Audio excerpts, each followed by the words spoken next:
Yeah, I think the women's game's in the best place it's been. I think Ultimate Pool have done a great job in promoting the women's game and getting all the best players into one platform. And yeah, it's going to be interesting to see who takes down the title later on. Another good break from Luke. He really does have a fantastic break. Huge weapon. Yeah, I think he just times the break so well, doesn't he? He always seems to get the balls moving quite easily. I think he's just okay on this ball here.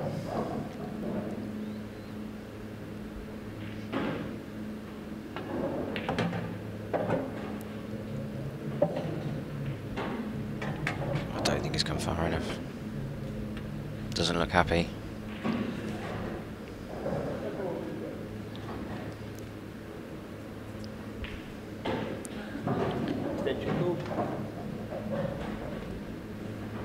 Yeah, the line he came off that last cushion, if he was a bit higher or lower, he was guaranteed, but he's just picked out in the middle and this red has blocked him off, so he's going to have to find a plant now.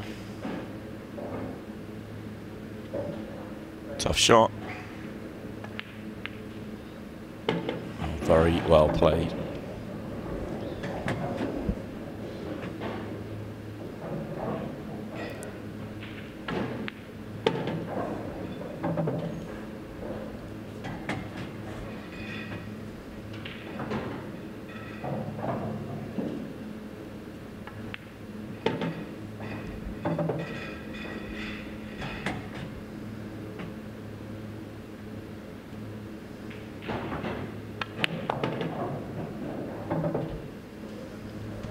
Can't start much better than this. Very impressive from Luke Gilbert. We've seen Johan Notard play one shot so far in the match and he's 3-0 behind. His next break is going to be a big one. Only just over 10 minutes gone on the match clock, so there's no issue for time. Let's try again.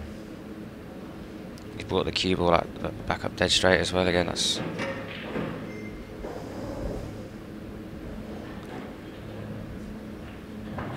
sometimes when you're out there you can feel like the whole world's against you. Yeah, it's just horrible.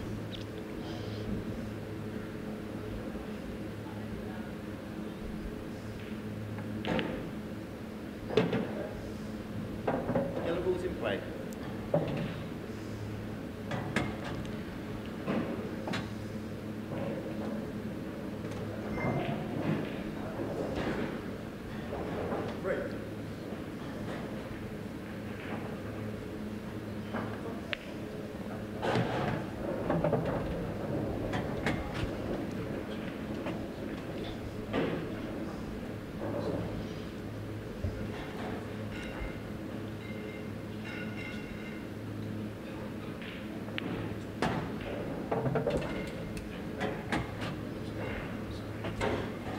Not sure if he's gone too far. Yeah, has he gone too far? No, he's fine.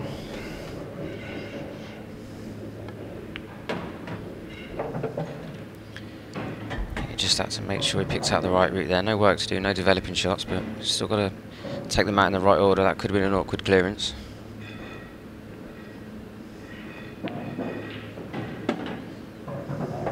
This has just been incredible from Luke. I mean, he's out here. There's no doubt about it. Just incredible what he's putting together. I know you've got to have the chances, but you've still got to play a level. Oh, wow, wow! What a miss that is. What happened there? I mean, he's got two drop-ins and the 8 balls over the pot. I mean, you can see the funny side of it, but I mean, this is incredible. That's definitely a 5-0 up laugh. That is. Yeah, I mean, you're not doing yeah, but that really is. I mean, it's very rare on commentary I'll say somebody's out when they've still got 3 balls to pot, but he's out there. The way he's played this morning, that was 6-0, and his break. I was starting to think, when was the last time we saw somebody lose only playing 3 shots in a match? Yeah, and that can turn it. I know, you just said that's a laugh of a man that's 5-0 up, but Johan has to take that and run here. He needs to believe that a dry break will follow and get into this match. Yeah, we're 13 minutes into the match, and this is his first chance with his hand on the table at clearance. He's just been completely frozen out up to this point, so he's got to make the most of this now.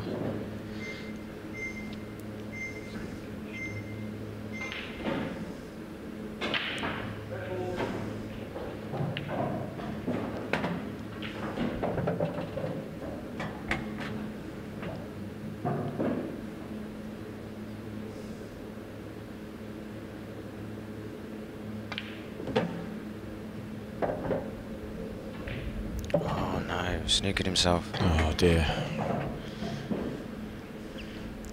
He's played that. He played that with check side, but on these tables at the minute they're sliding a lot more. And I think he's just misjudged the slide on it. You can also forgive him for. I mean, he's had to sit there and take some punishment over the last 13, 14 minutes. No, at least he's going to ask a question here of Luke, and he's going to have to come up with a good pot. If he takes the one by the 8-ball, I'm not sure if he can play it in such a way to be on the next yellow. No, I think we're a bit too thin. We'd be looking for... You'd have to almost float it in dead weight to hold the cue ball. And if you go the other way, equally as tricky. Does the yellow to the... Oh, it's going to go this way, yeah. Yeah, I was wondering if the yellow by the 8-ball went top left, yeah. And then you'd have half a chance that way.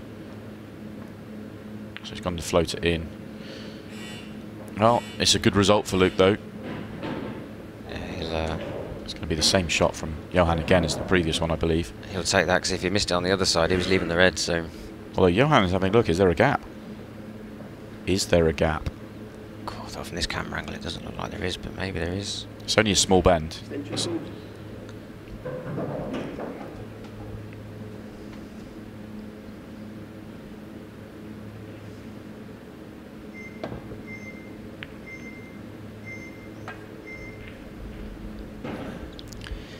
Not quite enough.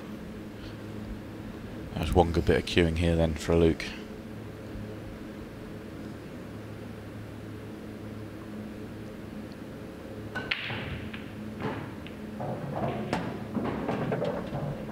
Excellent. Say excellent. If he's just off straight the wrong way here, getting on the 8-ball isn't guaranteed.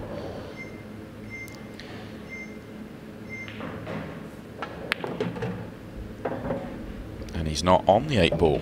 What a frame we're having here. I think he was just trying to pinch it back and have the black into the left middle, wasn't he? But it was almost like a stun back rather than a sort of screw back where he really got into it. Yeah, maybe he's got half a pocket here. Oh, that will cost him the frame. And Johan Attard is going to get into this one.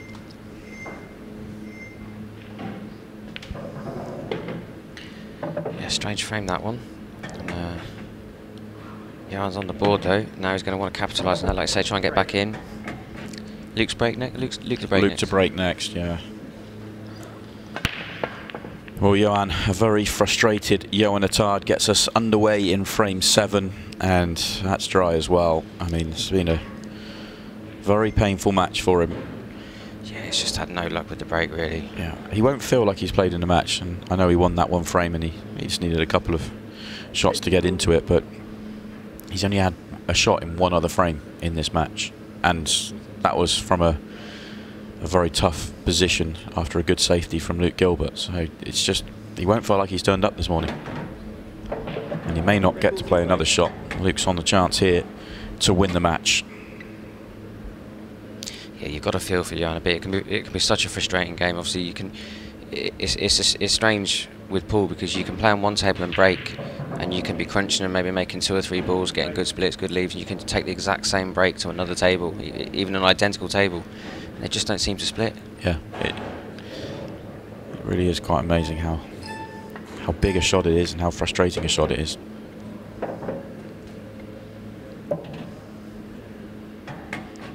I think Luke's put in a very good professional performance here, though. He's capitalised on all the leaves that Johan's left off his break. He's obviously, apart from the one little miss in the middle with the yellow, but it's been a professional performance. He's looked confident, and he's gone about his business very well.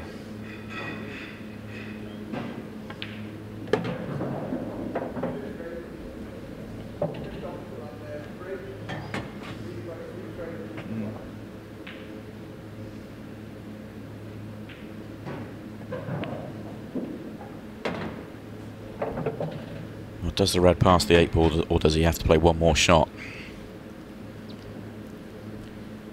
That's tight. Is he going to use the yellow as his target?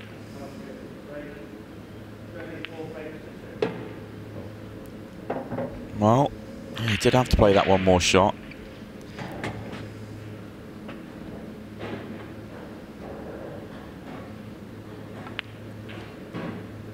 missed another one. Just when it looked like it was over. Just caught that yellow on the wrong side, didn't he? Playing that cannon, he wanted full ball or even top side wouldn't have been the worst outcome, but yeah, that was a chance there to win frame and match. It's an interesting one there. I mean, he played it in such a way, you know, played it positively. He was trying to get the yellow full ball, and that leaves him perfect. If he catches top side, it's not too bad unless the yellow gets in the way of the 8 ball. Whereas you may have seen other players play that at more of a controlled pace, and it sort of just rests into the yellow, and he's guaranteed then. Yeah, I think maybe picking that same line, but at a slower pace. That way, if you still cannon the yellow on the bottom side like you did, you're still on the red because you've got the pace, judge the pace a little bit slower. So. Yeah, but Luke's quite a positive player. I think he likes to. He does, yeah. You play it in a positive manner, and if he'd have hit it full ball, then we'd have been saying what a great shot it was. Yeah, exactly. You know, he targeted the yellow and hit it perfectly, but yeah, just throwing out maybe another option he could have looked at. But either way, it should cost him his frame now. I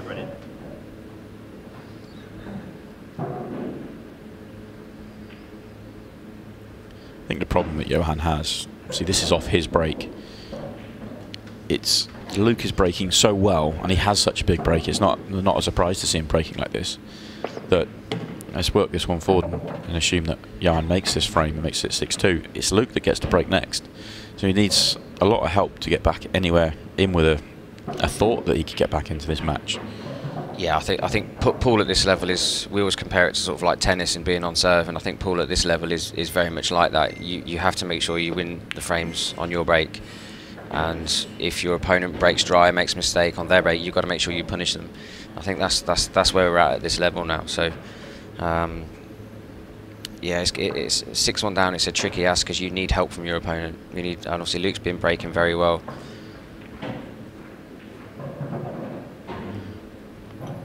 Johan, I'd love that to be touching. Not too bad though. I mean, it's easy enough to leave a safety, but you're potentially leaving Luke a chance to have something. Luke would have loved to have that red just pop off the cushion a fraction more in playing that shot, just so that the red's more in play.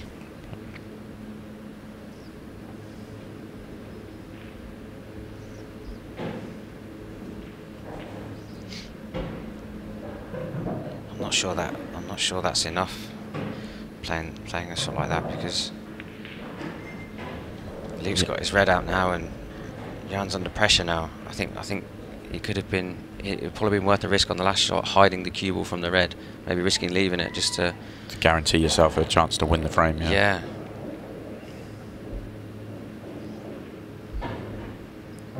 Luke wasn't far away from playing a perfect shot there. Just left an edge past. If he could have only left the first yellow, then it was going to be very difficult to play that shot. Although if he'd come any further down, he would have left the yellow in the middle, so he had no margin.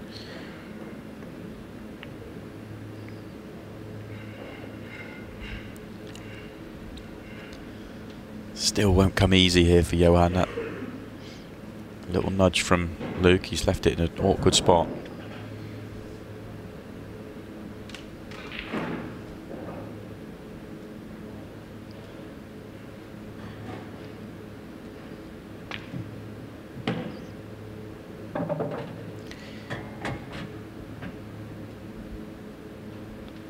Made the cut back, but he's landed in an awkward position.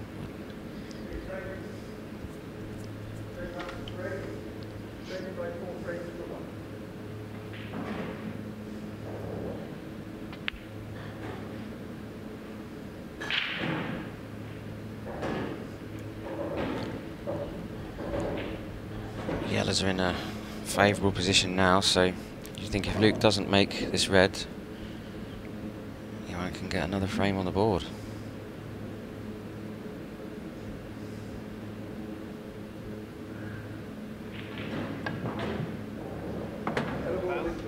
Well, that should be that now.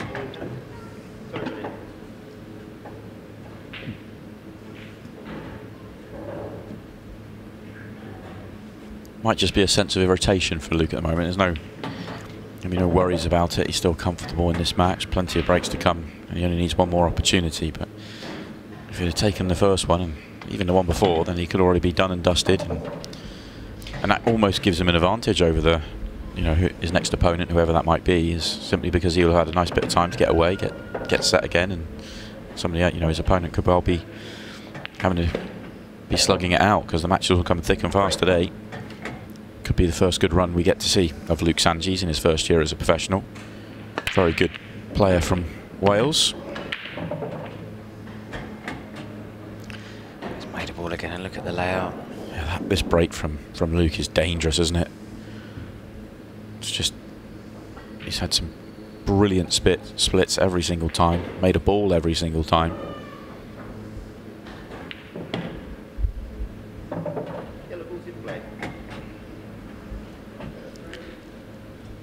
Yeah, if you have your break working like this, you want to make the most of it. But to be fair, I mean, Luke, like I said before, I think Luke has got a great break. The way he times it, this isn't unusual for Luke to be getting breaks like this. Not at all. Not at all. And very good break. He doesn't seem to. I mean, he's got quite a big break. He hits it quite hard, but it's not like a Cousins or anything like that, or a Potts, where he doesn't seem to absolutely leather the cue ball. He just times it, gets that sweet spot on the cue ball. Always seems to get the cue ball coming back pretty straight. Yeah, flushes it, doesn't he? Sort of almost a bit more like the Selby break we've seen this week, where you're getting that quality and they're pinging open and flying everywhere. I mean, Mark was hitting it a lot softer, but that sort of, you know, that sort of timing break rather than the power break. I think especially on these tables, obviously the conditions are very good. The cloths are all fast and slick. Balls are in great condition, so obviously you don't have to put too much into it to get the balls moving. Can't see him making a mistake this time. 6-2 in front, 2 balls away from getting the job done inside half an hour.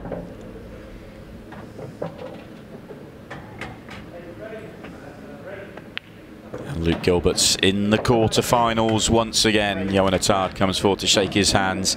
Won't feel like he was a part of that match. Had very little to go for.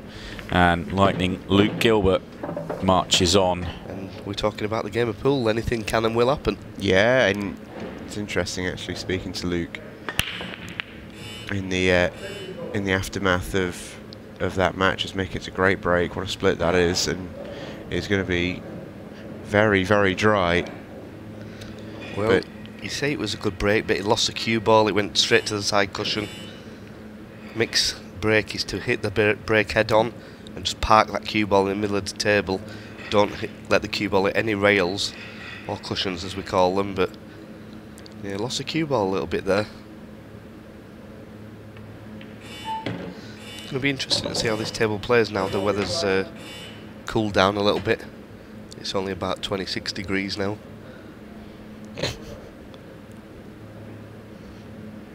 Yeah, it's still warm, but it's at least now a little bit bearable, which is all we want, really, isn't it? It's interesting. I was about to say, we were speaking to Luke Gilbert in the arena just a few minutes ago after he beat Johan, and he should have gone 6-0 up in that game. It was one of those matches where Luke was breaking like a dream. Johan couldn't make a ball, and Luke was saying to me, actually, he was like, do I actually deserve to win that? Because I've made more errors. It's such a crazy game. It sometimes happens like that. I mean, I've played plenty of matches where my opponents made more mistakes than me, and I've ended up losing, you know, but that's the way it goes sometimes. You have to accept it. A little bit close to his work there. He's asking for the cue ball to be cleaned. Did he get a bad contact? I'm not sure, because the cue ball went through. It didn't just stop. It was maybe, I think he maybe wanted it clean before that shot and just decided, well, I can't miss this, I'll knock it in. And not, because the shot clock doesn't stop, of course, so you've got to do it on your own time. So maybe thought, let's get this clean now. Yeah, and he played a nice little shot there, because he was guaranteed the angle to come down the table for these 2 reds. And he's got absolutely nothing to do from here.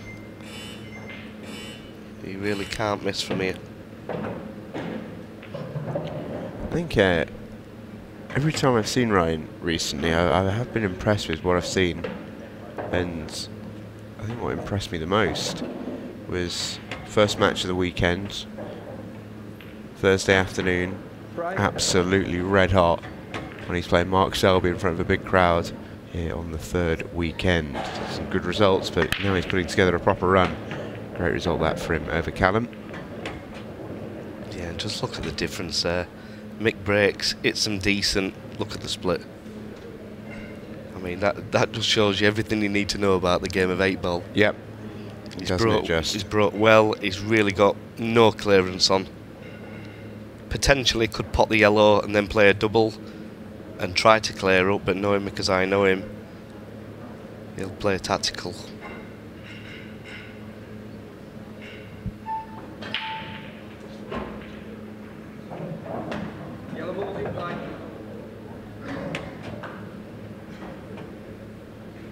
Well, if he clears up from here, it's probably the clearance of the week. He could potentially pot the yellow to the left of the 8-ball, run down, play the yellow in the middle, and then open his bad ball out. Is he just going to tip this out? He is. There's probably 80% of players there would have gone for the clearance, but not McKill.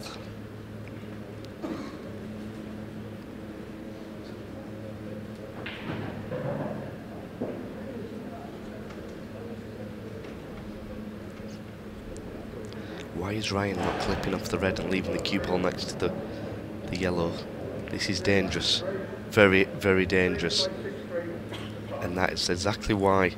If he just clips off the red, the other side, and leaves the cue ball next to the yellow, it leaves Mick no shot whatsoever. And it's an easier shot to play. Yeah, now he's given Mick a great opportunity. Mick's just trying to work out which yellow he can use to open his bad balls out.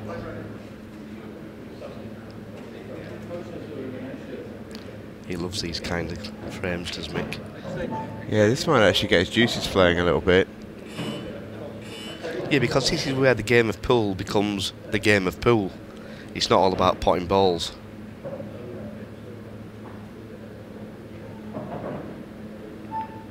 Wow, that's rolled off a mile. That has rolled off a mile. He could clearly see that yellow, and the cue ball's turned into the red.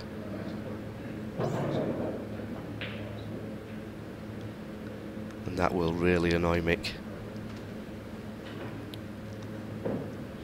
That's the shot, Ryan. Pot the red in the top, nudge the red over the middle. Always over it, this shot. Well, he's not playing to nudge the red over the middle. Well, I'm very surprised at that. I understand why, but it could not fail to put the red over the middle. It was impossible, and it was guaranteed to be on another red. For me, there is missed a little trick. Oh, when you're potting like Ryan Fleming is, you back it, don't you? You do, but you know you want to make the game as easy as possible for yourself. For what it's worth, I completely agree. But he's obviously feeling just not worrying about that, not overcomplicating it, and just potting. Well, he is hitting the ball really nice, to be fair to him. He's gone a little bit too far there. Would have loved to have been straight so he could screw back for either red. He's still okay, but what he wants to play here is he wants to try and get as straight on this red as possible. That's just below the yellow. If he leaves a big angle, he's going to have a tough shot to get on his next red. Oh wow, you don't miss the red. But look at the cue ball. I mean, the cue ball's nowhere near where it should be. The cue ball should be in the middle of the table. Yeah, I just don't think Ryan's got to grips with either the table or whatever it might be. He's not got his cue ball yet. He's potted some good balls, but he's not got his cue ball yet at all. Yeah, and that's the first time he's really had to do anything. Yeah. You know, as in manoeuvre the cue ball into perfect position. A couple of times in the frame that he won earlier, he lost the cue ball, but he got away with it. He got some nice cannons.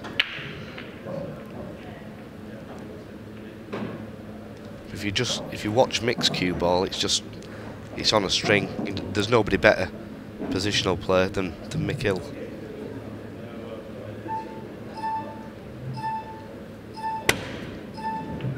He was just a bit rushed there. He got away with it.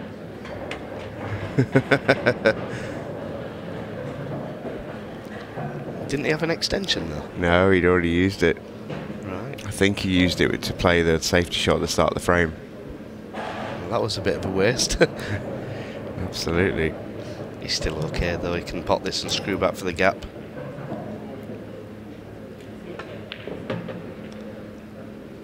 Nicely played there.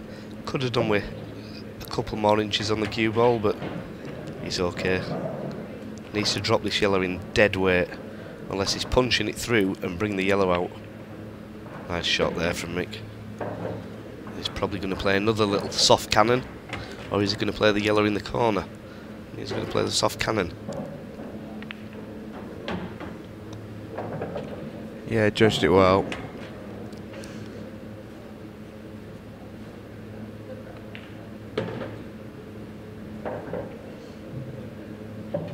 Mikhail's going to get himself on the board. In it goes. 2-1. Cole was shaking like an absolute leaf, but got himself over the line, and that's all you can do. And I know he'd have been really, really pleased with that result, and pleased for him. Well, Mick's not hit the break good again. Yeah, he actually apologised, didn't he? Yeah, and these have come out nice. Mick's going to pop the red over the corner pocket, come out, play the other red that's closest to the cue ball, bring his red away from the middle pocket, and this frame's over. The red next to the 8 ball is going to leave till last. If you can get the cue ball roughly where the 8 ball is. Oh, he's touched the cue ball. He's touched the cue ball with his tip. Wow. And he owned up straight away, did Mick, and fair play. You know, I'm not sure the referee saw that. But Mick certainly felt it and owned up.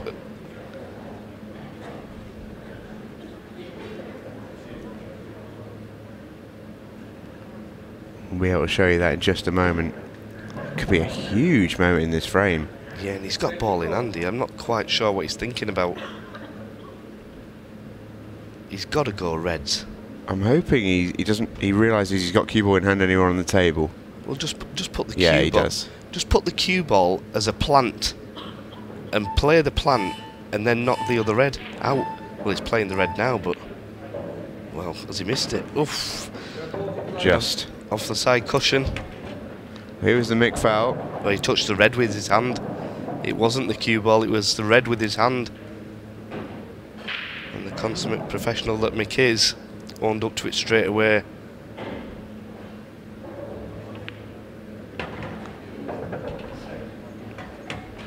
It can happen to the best of us. It can. I remember playing Gareth Hibbert and I touched the cue ball with my tip 3 times in the match. And I've no idea why, it just happened. Did you just add a new tip on by any chance? No. Just no excuse, just weird. Yeah, sometimes it happens like that, and whether it's concentration, I'm not too sure. Ryan, I'd love to leave the gap here for the plant. And this is why I don't understand why he's not played the plant first shot.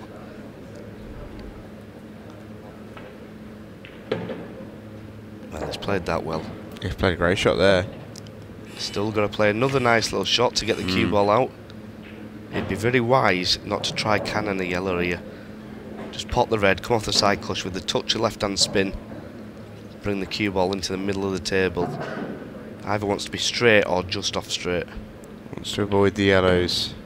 Wants to avoid the yellows, that's alright. Yeah, that was dangerous though. Yeah. If he'd have flicked the other yellow, he could have gone behind that one that he's just cannoned. And, you know, for me, he shouldn't really be cannoning balls when you don't need to.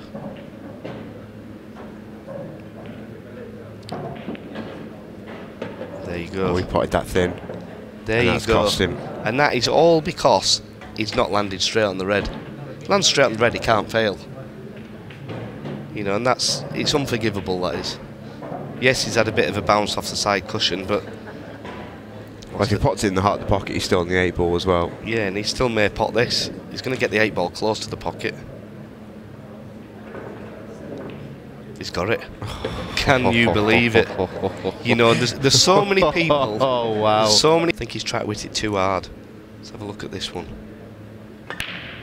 Oh, that's perfect. Better. Absolutely. Oh, did you see the yellow bounce straight out of the pocket? No, I missed that. The yellow went straight in the bottom right-hand corner and bounced straight back out. Cadbury's Parrot. Watch this yellow. I saw it going in. Well, just watch the yellow. Oh. Can you Adam and Eve it? Look at Mick's face as that happened. That's extraordinary. Watch the bottom left corner pocket here. Oh, that's amazing. We've not even seen that almost threatened over the course of this weekend. That's so crazy. Well, since they've changed the rubbers on the pockets for the better, we haven't seen many bounce outs, but that can only be the side spin that's on the ball, which is created off the side cushion. Yeah, and I think of a break in particular, I think if all the balls had spots on it, like the cue ball does, for example, I think we'd see it a lot better. But off a break in particular, there's so much going on, isn't there? There's so much contact. The balls are spinning all over the place. Maybe a little bit more likely, but I mean, that's still pretty wild. Yeah, and you have to say, what a break it was. It was a brilliant break. Oh, the cue ball was perfection, wasn't it? Part the cue ball dead. I think he did take a little bit of pace off it to get more control, and that's what you have to do if you miss time in the break. You've got to take the pace out of the break, just get the control. And this is what I try to help Arthur with sometimes, is that, you know, sometimes he tries to hit them too hard. You know, we all do it. But if you can get the contact right and the precision right, then you're probably going to pop balls on the break.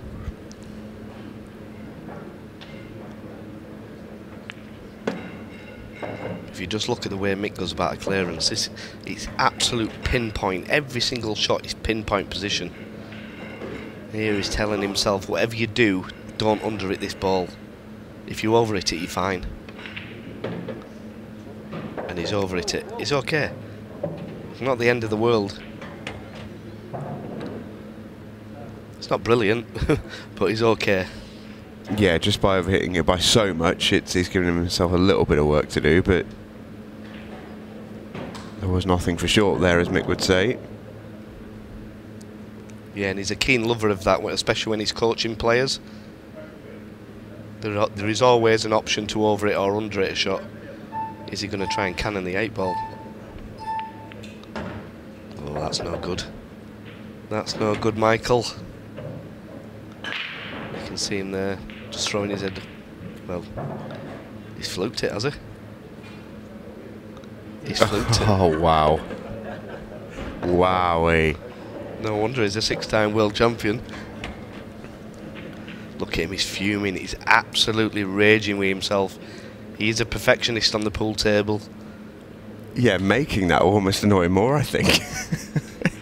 Well, he knows, you know, people are going to say, oh, well played and what have you, but he knows he's lost the cue ball. Oh, he's overcut that. The cue ball's close. Yeah, he's struggling out there, is Michael. I mean, what a fluke this is.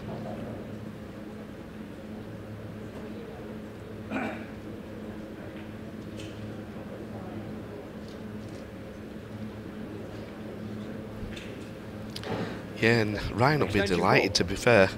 He's 3-all, and he's had a lot of chances. As has Mick. And this is the annoying part of the game, because there'll be players out there that have played matches and got beat and not done a great deal wrong, and then you watch some matches and you get chance after chance after chance, and you know, it just doesn't make any sense. It's just one of those things, isn't it? It really is. I mean, we've seen matches this weekend where players have gone out and they've not had the chances to win, not even close. And we've seen matches this weekend which have gone nip and tuck. There've been chances in almost every frame for both players, and you can't control that. Not quite sure what Ryan's looking at here, looking at the middle pocket. All he's got to do is pot this, come to the middle of the table, and he's absolutely perfect. Yep.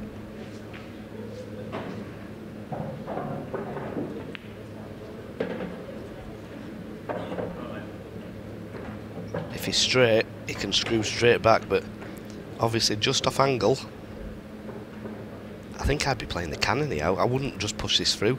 I'd just cannon the red softly. But if he's dead straight, he can push through for the red in the middle. He screwed it for some reason there. Just soft stun the ball, and he screwed it back, making this. He should pot this, but He's made it missable. Just concentrate on the red, Ryan, and you're definitely going to be on the 8 ball. I think he'll make this. He's such a good potter. It's a great shot there from Ryan. He's certainly making it difficult, and even there, I mean, looking at the 8 ball, it's bang over the pocket. I mean, why does he need to look at the 8 ball there? He can't miss it. For me, he's kind of second guessing himself a little bit. I think the wheel's going round, but the hamster's dead.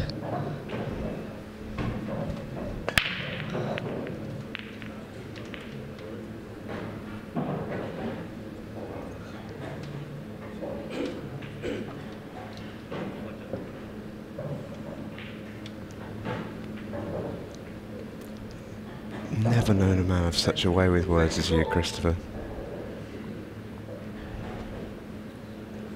Yeah, he's just struggling a little bit out there. You know, and it's not nice to see, because we all know how good Mick is. You know, I'm not saying Ryan doesn't deserve to be winning, because he does. I mean, you look at that break there, and they're awful. And obviously there's 8 minutes on the clock. He's got to win 3 frames. He's got to go for the clearance. It's a lovely shot. But look at his body language, though. So, you know, he's just not. It doesn't look like he wants to be there.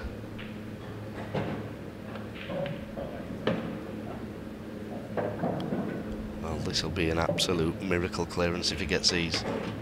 But he doesn't have a choice because of the time. Well, he's been a bit unlucky there. He can pop the yellow in the middle. Can he screw into them and bring the yellow out? Can he play the yellow off the red? That's an option.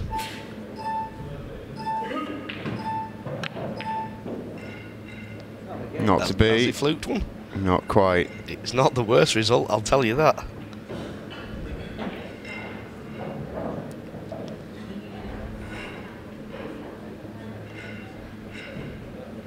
Yeah, Ryan's just going to use the clock here. He knows there's 7 minutes left. Worst case scenario is it's going to be a draw.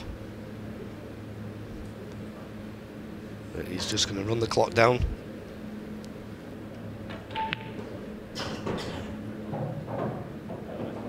That's a good shot. Well, you say it's a good shot, but he's left the double. He's also left the cut. The cut's difficult. The double's difficult because you can't control the cue ball, but he's got no option. This is what happens when you give a man a chance. Oh, look where the cue ball's landed. Absolutely plumb. Absolutely plumb, that is. Wow. Got to be careful, don't pop both yellows, though.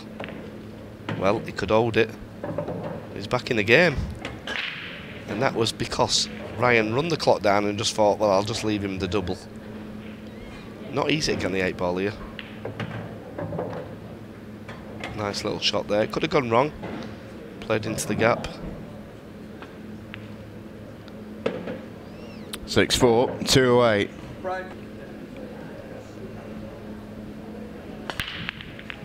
Oh, Christoph has broken those unbelievably. What a break. Yeah, have some of that. In his last match, Luke Gilbert had all the chances and took them all. He's going to have to sit and wait here off that break. And I'm not sure you can break better than that if your name's Christoph Lambert. I think that is just about perfect. Always looks good as well when that cue ball comes back and parks. I mean, and look at the split. Look at the split. You don't have to tell me that Christoph Lambert looks good. Just one of the most aesthetically pleasing pool players. Everything is just pristine from the Frenchman.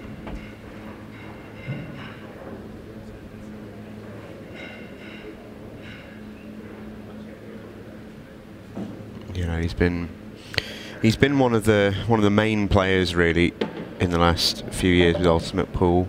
I mean, in France he's always been the alpha, let's have it right, you know. Last 3 decades almost he's been the best player in France.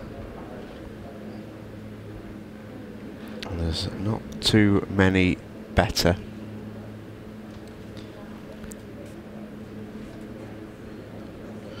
Yeah, now he's trying to do it here on the Ultimate Pool stage. plenty of semi-finals, yet to make a final. He's fully aware of that as well. He knows how big today could be for him. I spoke to him yesterday and he said it's just nice to make it through to a Sunday. It's been a little while. Yeah.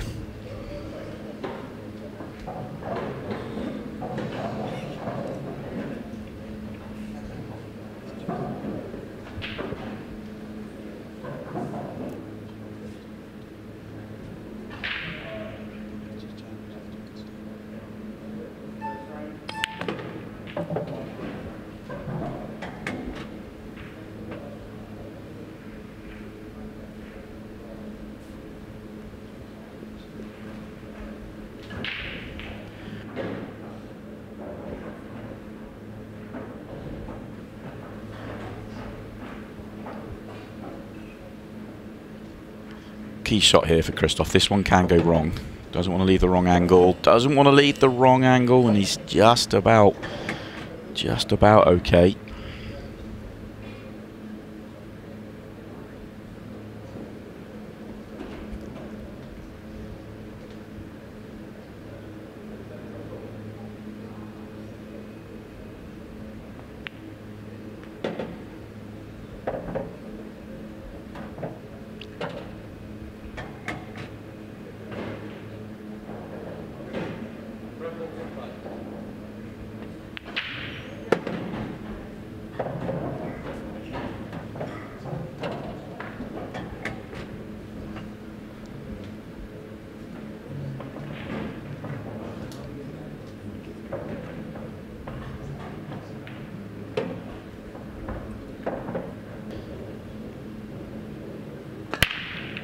Oh, that break from Luke Gilbert is amazing. Splitting like the Mississippi Delta. Running rivers all over this table. What a break. He's hammering it this morning. He's always had a big break, and you can hear the echo in the arena. In his first match, he was breaking so big, and he's continuing here this morning. That's incredible. And look at this split. I mean, we could be in for a treat here if these two guys break like this. Yeah. It could be down to one mistake. Yeah, and if they keep going the way they're going as well, and you know, we've got a small sample size here from Christoph, it's just one frame, but what we saw from Luke this morning, I mean, he flew through that first game at a real foxtrot.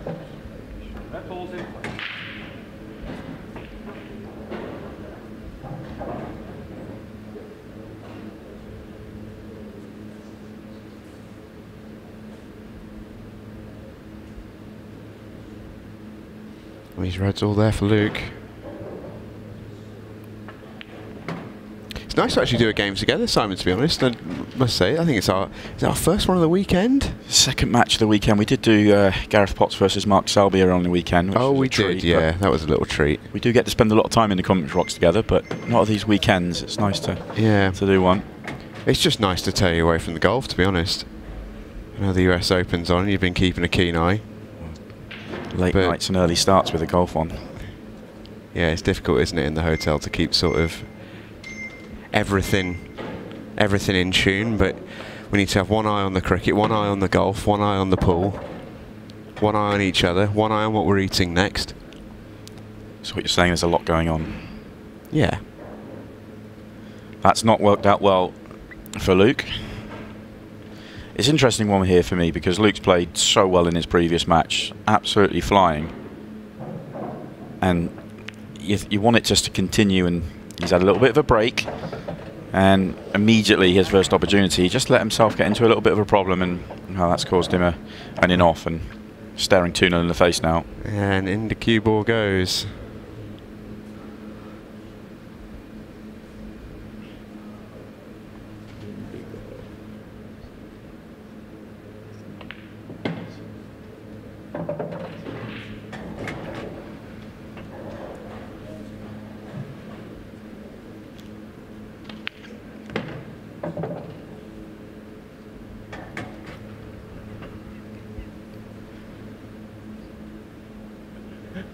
I think the yellow below the 8 ball passes the red, so this is just dot to dot really. They connect perfect now, so shouldn't really have any issues, just got to make sure.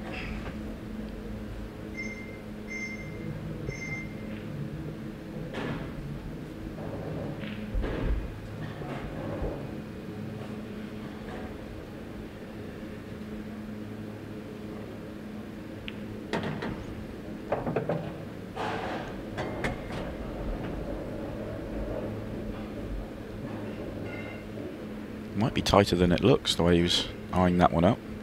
But he does want the right angle. If he gets the wrong angle, as in just about straight, getting onto the 8 ball could be tricky because it doesn't go in the same pocket. So he wants to be a ball short so he can drift by the 8 ball and not have any issues.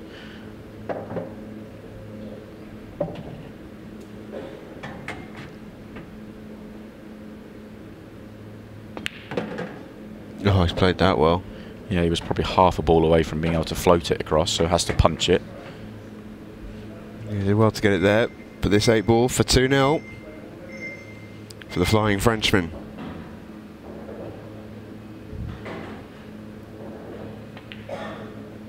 Lovely.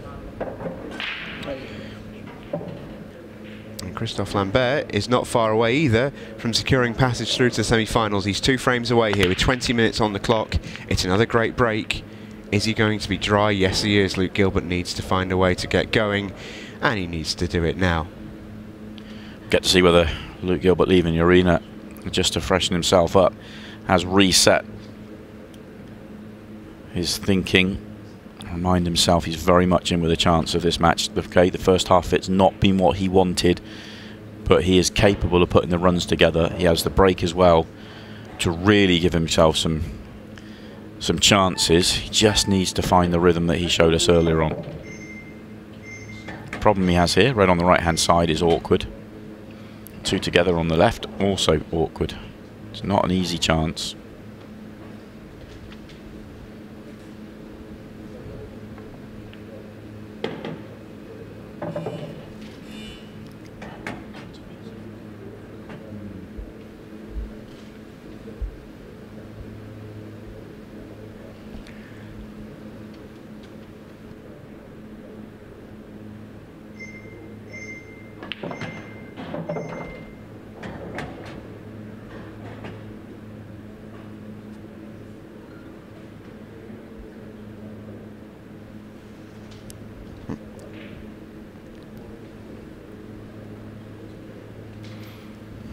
Just got a gap in the yellows here. He's worked very well to get the right angle there. Had to be precise on the last couple of shots.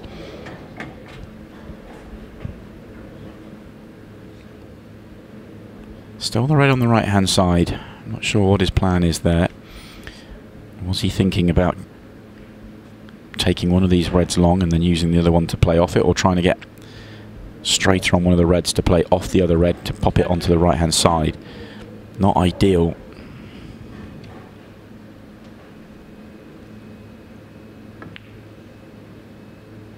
Or is there more room to be on it? He's not made an effort to get an angle, so I think there might be enough room to pop this in the middle. Doesn't look like it from our camera.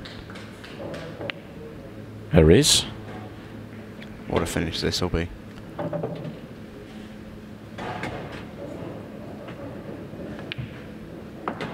Didn't look like there was room for the double. Brilliant. Brilliant vision from Luke. Absolutely fantastic. What a finish, Luke Gilbert.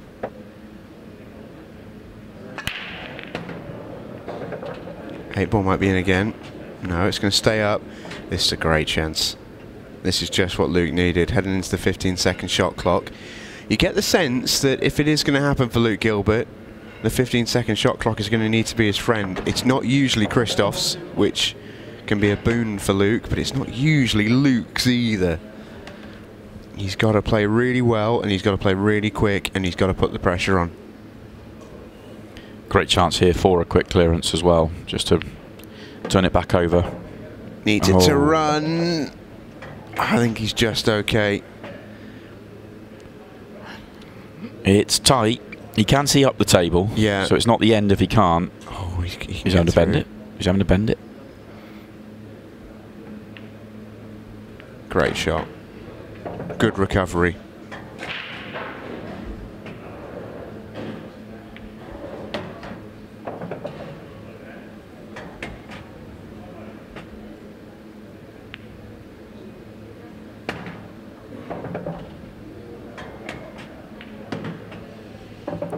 Lightning Luke. And he's going to need to be...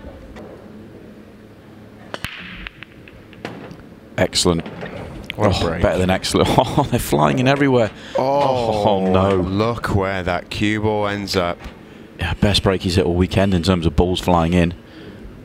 I mean, that's an unbelievable break. And that's just bad luck. That is just bad luck. And he's going to see it now. Mad, he says. How'd you play safe? How'd you do anything? This is very tough.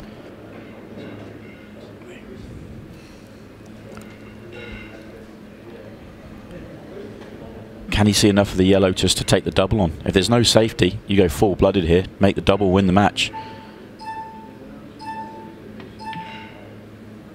So hard for him to take. It really is. And he might have had a touch here himself. I'm not sure Luke's on anything. Certainly nothing inviting.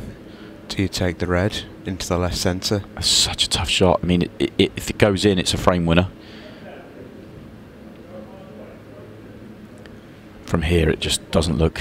No, it's very, very tough. I mean, long plant maybe as well. No, he's looking for a safety. He's going to get the 8-ball moving here.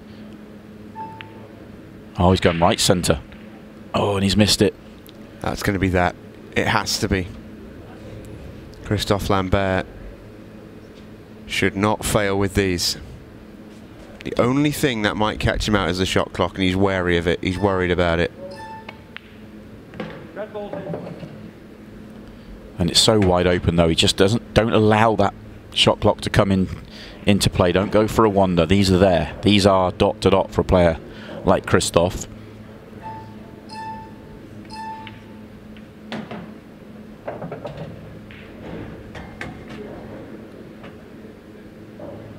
If he's got a natural on the one on the right hand one of the two together to screw up towards the yellow, it's a guide and he's perfect then. Oh, he's short, and that makes a difference because he wanted to get to straight on the red to left centre, and then it's almost unmissable. 2 more rolls on the cue ball there would have made a big difference. I think he's still okay. Yeah, he can take it long now. It's the same deal, but it's just crossing himself a little bit. Whereas if he'd gone 1 more roll, maybe 2 rolls higher on that previous shot, they were all roll-ins. And the least you can do in this pressure, the better. This is cash ball. Punched in. And Christophe Lambert knows he's heading through to the Pro Series semi-finals.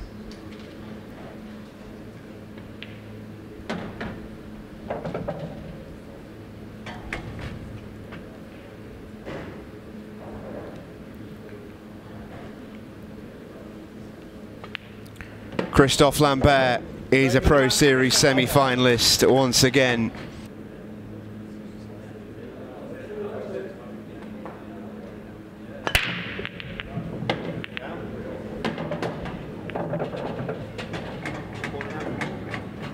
Time running.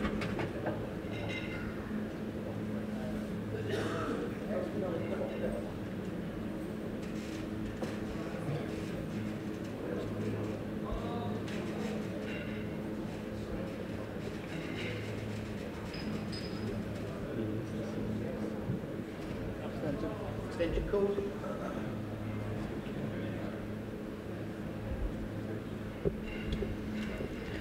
Oh, good afternoon. Welcome back to Table 1 here at the Ultimate Pool Series. And what a dingly-dinger of a quarter-final we've got ourselves here. Power pool from Tom Cousins and Declan Brennan. Tom has done it the hard way in Tournament 2. He was finally beaten, the streak was ended, and it was Ryan Marcus who played the role of Brock Lesnar at WrestleMania with a fantastic performance in Tournament 1.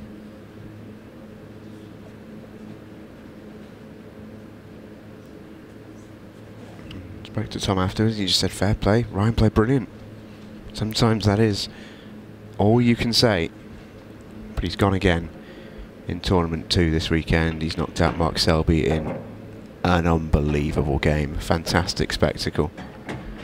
And here he is in another quarter-final, but he's got to get through Declan Brennan for a place in the semis.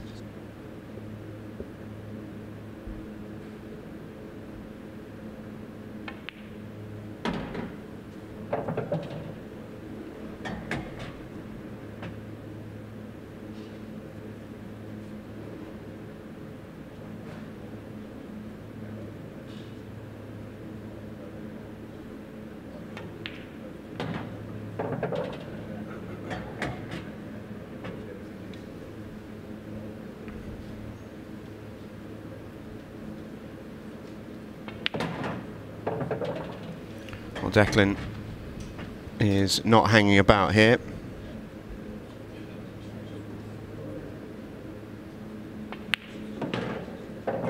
Frame 3. That Cole Bedford game was the tester, because Cole's been playing really well this weekend. Took out Gareth Potts before Declan Brennan, and Declan missed an 8-ball to win the match, and when Cole got it back to 6-all, he would have been fearing the worst.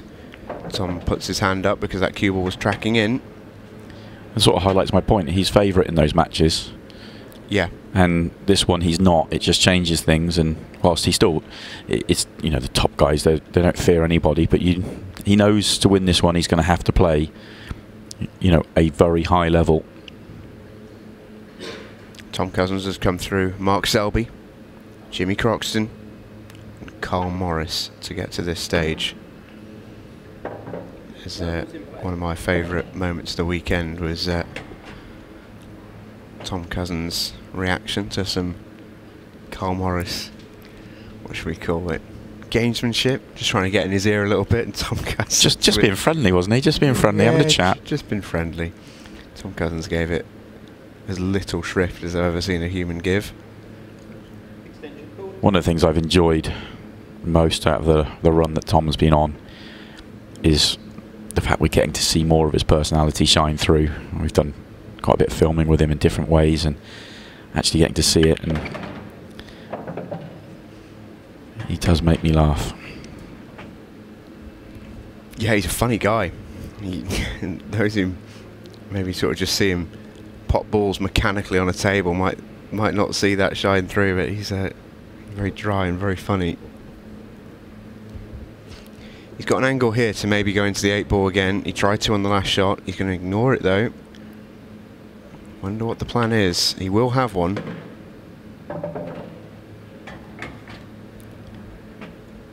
He's trying to be precise into left centre, drift down and just bump into the 8.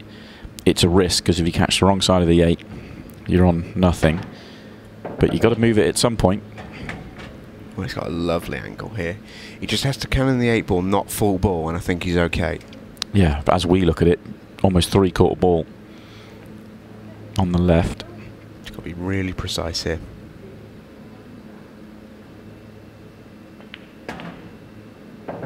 We caught the wrong side of it. If he's on this, it's a touch lucky. Yeah, that'll do. Touching the red, that matters not. Yeah, he's had a real rub there.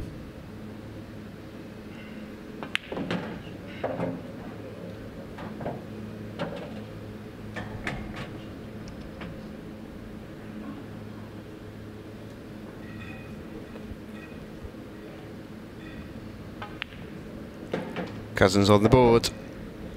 Wants a front ball break from the side, looking to hit the cue ball straight at the middle of the table. Huge change of stance as well.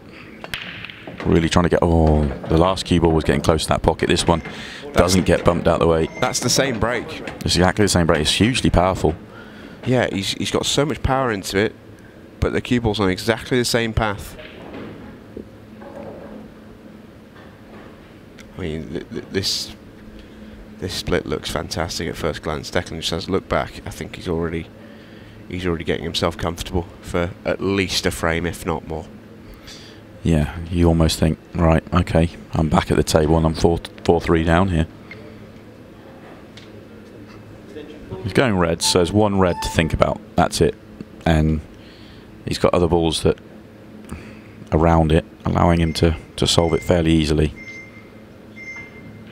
Not sure if his thinking is red off yellow, open up the pocket, or he's just thinking about getting underneath the red. It's the one above the yellow I'm talking about. No, he's come down level with the red, so I think he might be thinking red off the yellow, and then he's got red right centre, and he's pretty much done.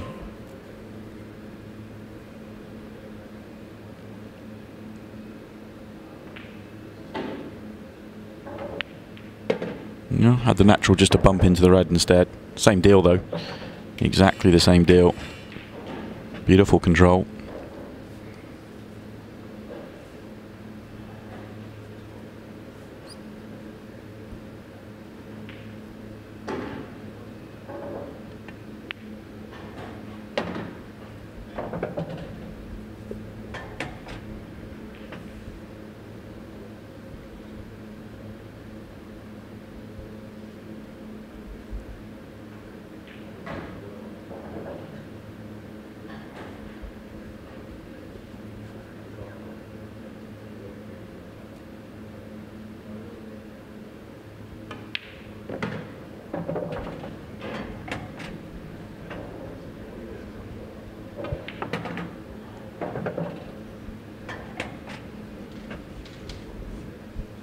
Tom Cousins, magisterial as ever. 3 each. That's on you. What he has to do is be ready. The question is, will he get a chance, or will Tom steal it away? Just give me a chance, Declan will be thinking. You don't often get them on the Tom Cousins break, but he's going to get one on the Tom Cousins break. There'll be a degree of justice in the stride of Declan Brennan, but he's got work to do. This is not simple. Yeah, it's a horrible layout, but he has only actually got one red that needs breaking out, and he has an angle, I think, to break it out. It looks overhead tells us he can do. If he wants to, he can break into the red and yellow straight away, whilst he's got red over top left.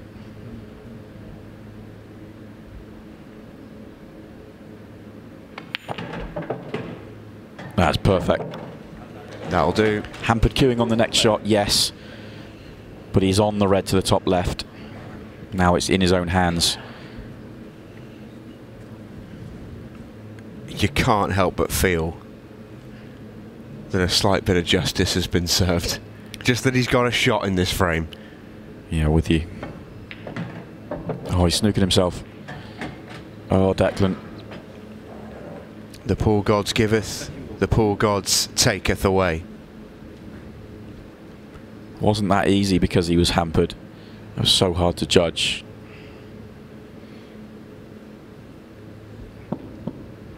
Yeah, frustrated beat of the cue on the floor, but he's got to keep his head in the game. Yeah, the yellows aren't a roadmap. The yellows are far from easy. Don't foul here, and you're still in with a chance.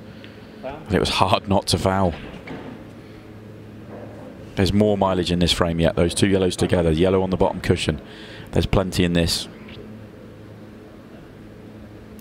Yeah, I don't think Declan's frustration is one of someone who thinks he's lost the match. He's just frustrated that he's wasted the chance to win it. Big shot.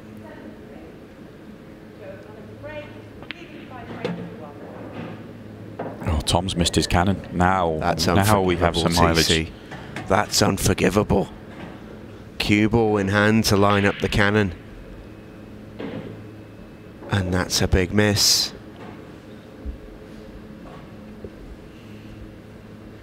Well, we have got a proper decider on our hands, folks. This is a proper decider. Little check of the clock, mainly for the shot clock. But I wonder if TC was looking at the match clock as well. 2.5 minutes until we go 15 seconds a shot. They'll want to sort it out before then.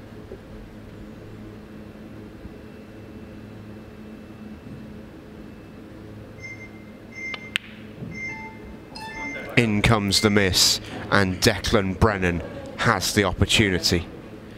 Can he squeeze this red into the pocket? I think he can just about see it. It's still not easy. The two reds together are awkward in the bottom right. He's looked bottom right, he's looked bottom left. He's going bottom right. We can't see the potting angle of this one, so this is a tricky pot. Has to take it this way. He's made it. Brilliant and he's on shot. the red to the right, which he wanted to do, because I don't think the other one passes it, or the other overhead tells us it might do.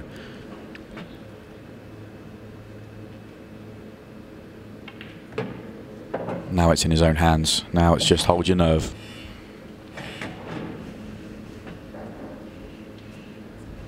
The line leading in to this Pro Series weekend was come at the king. You best not miss. Declan Brennan has had to play extremely well. And he has.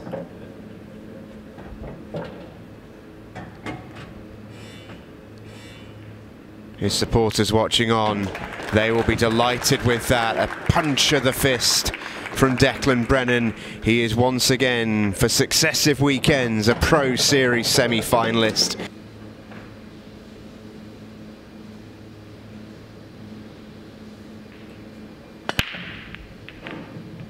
Hit these really well. Looks like, yes, he will make a ball.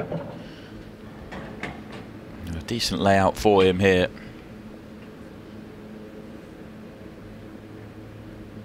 Yeah, struck that nicely. Almost similar to Luke, obviously Christoph just got the red kicked in the middle there, as we can see off the 8 ball, giving him a first chance in this frame. He'll have to go yellows, although he'd probably want to be yellows anyway. If he had an opening red, you could make a case, but yellows aren't bad at all. 8 ball being the trickiest one. It's a little bit congested, but everything is open.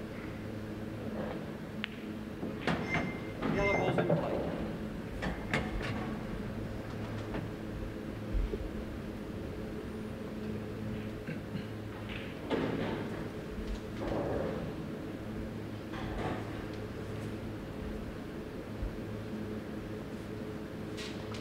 He's just having a look at that yellow next to the red. Obviously it goes into 3 of the corner pockets. He's just having a look now which one he's going to play it into. This one's on the top right.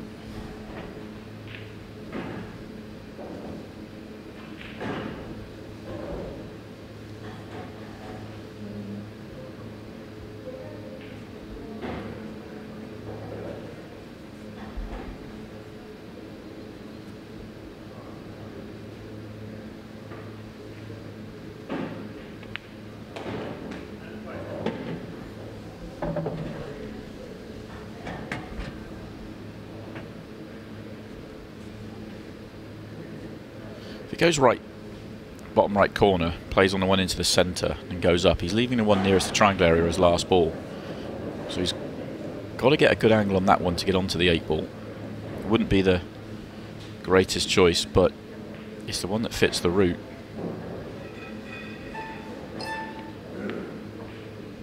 And he's potted this one too thin.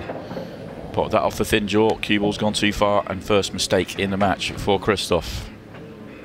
Yeah, potting it in's just altered the line of the cue ball, and like you say, it's just brought him just underneath that yellow. He wanted to be just high on that. Looks like he's almost touching it.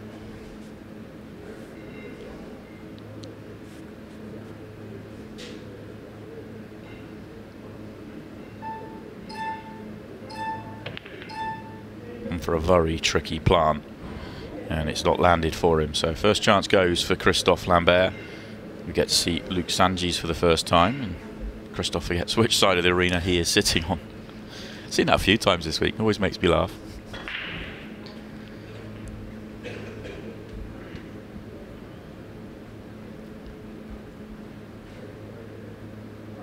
very, very tricky plant that was.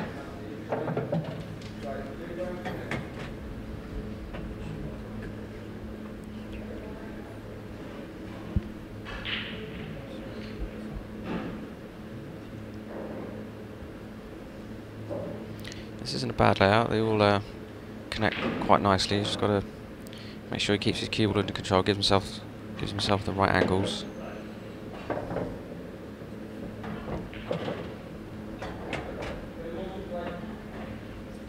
Decides to go up to take the top 2 reds first.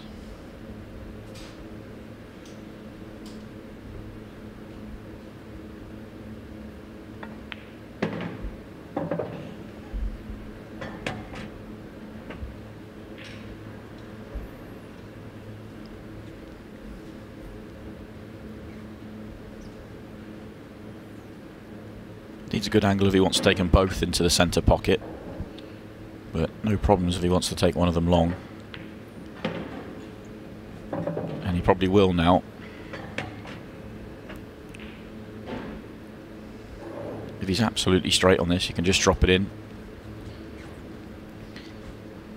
Yeah, I think that's the better option. I think it just gives you a bit more room for error, playing it in the corner.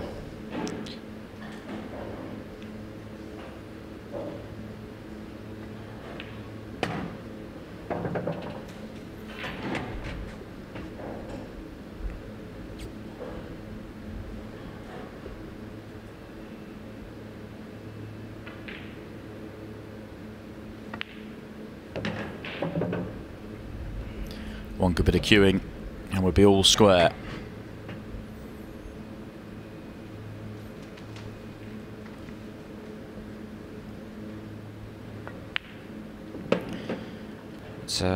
We'll see if that affects Christoph going forward in the match. 3-2 down, first time behind. Interesting enough, obviously, with 27 minutes left, only 5 frames in. I wonder if the match clock might come into play now. I think every chance.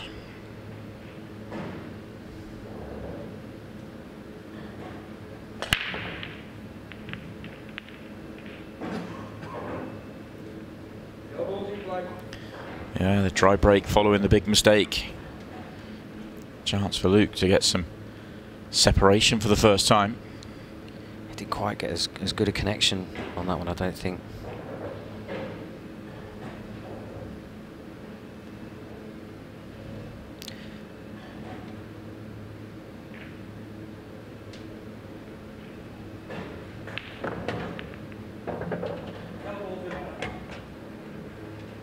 Gone straight after the bad 2 balls.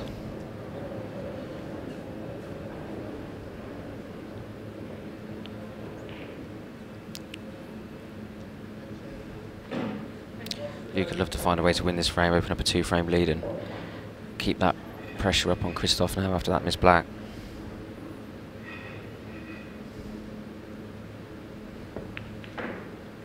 Oh, it won't be at this visit. We could be in for another cagey frame here, just seeing where the red's gone. Missed pot there. This is not an inviting layout. The tension's in early. It is. This is brilliant for us watching. Can be torturous for the players. Worth pointing out, it's still a deciding frame between Scott Yardley and Alex Cameron in the Challenger semi-final. That's been going on quite a long time.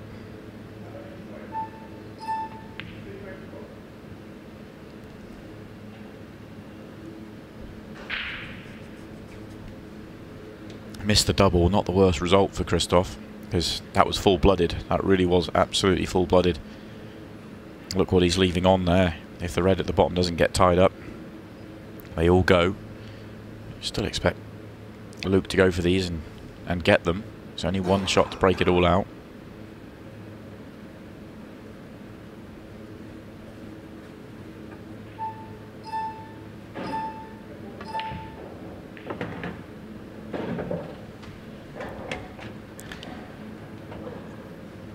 Yeah, I'd love to go into that now.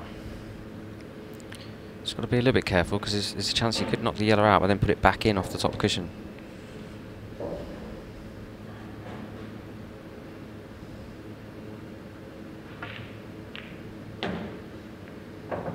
Yeah, something like that. Just like that.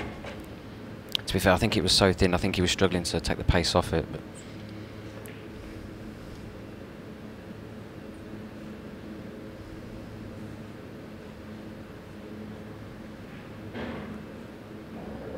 caginess continues. Yep. And just a safety shot there, trying to get the cue ball welded between those 2 reds. A pretty good job of it. Hasn't left Christoph anything. Unless the red goes past the 8 ball, and I don't think it does. Yeah, I think that's a clever little shot there. Obviously all the yellows now pretty much over pockets, and he's not left a lot for Christoph to go at.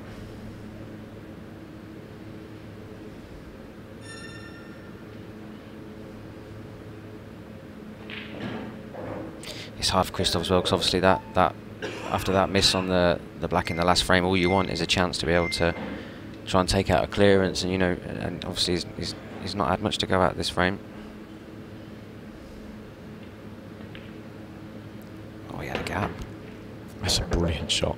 That really is a brilliant shot. For everything that's happened in the last 5 minutes or so, from where he was, and now he can start to think about maybe attacking a little bit. He's got a couple of problem balls. He'll be delighted to see that red go in.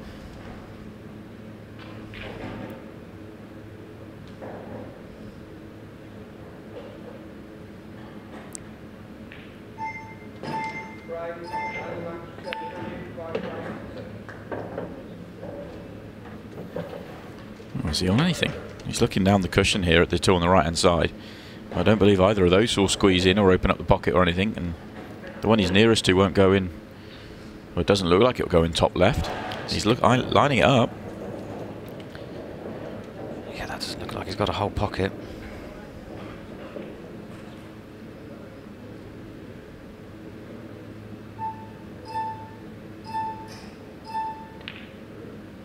Oh, off the red. Very clever. That's a great shot. Has he got on the angle to screw back and get the red out as well? I think he might just have too much angle.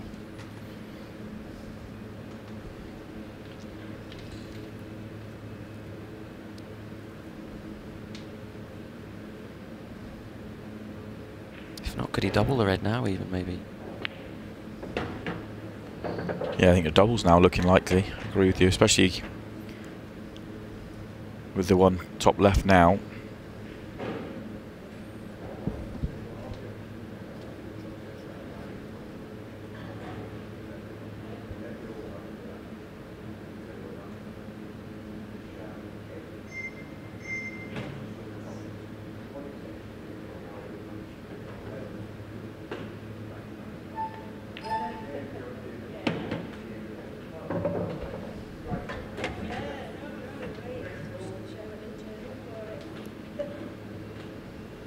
Interested to see which way around he plays this. Does he play the double now? Does he drop the one in the left centre? If he plays the double now, with the 8 ball not going bottom right, he needs a good angle on the one on the left hand side.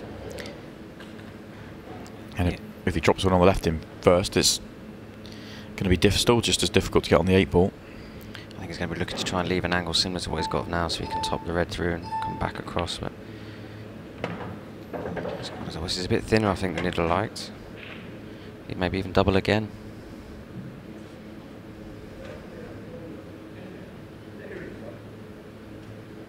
Cue ball's going to come across, so he's going to have a shot at the 8 ball.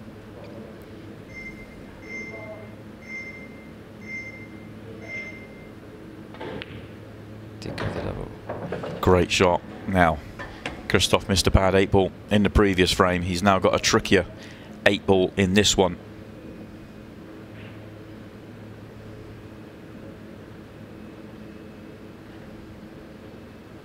He's giving it some extra attention.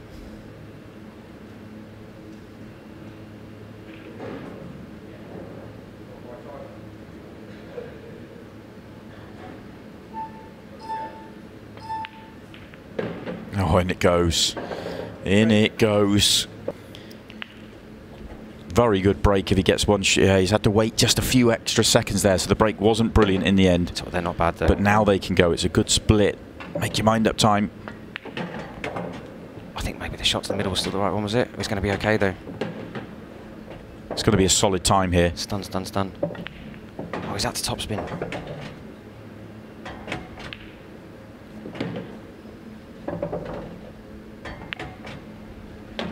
It's okay.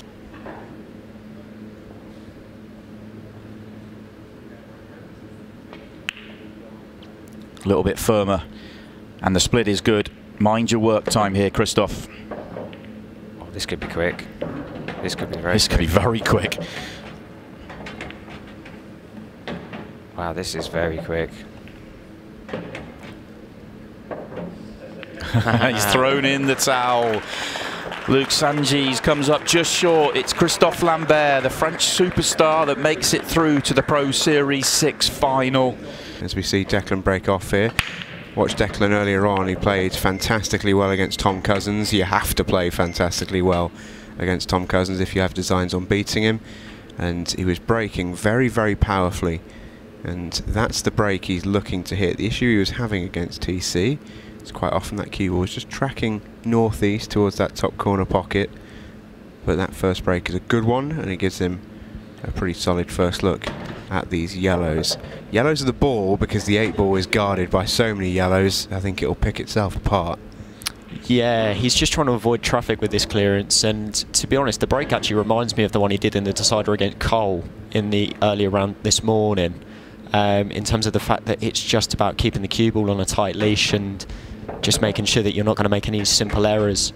But I mean, Declan's the kind of player that when he needs to hone in and focus, he's very good at doing so, and I think that's what both players, that's both what their strengths are, and between the two of them, I think this game could go tight. I mean, the lag's shown it already. Yeah.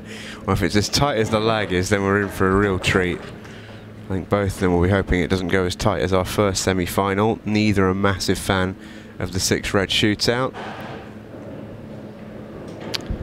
Yeah, I mean, that six red between Luke and Christoph, you could kind of tell that neither player was really comfortable with it. But Christoph... until Christoph broke, at least. Yeah, and then Christoph just found a way. I mean, yeah, definitely beforehand he didn't look comfortable doing it, but...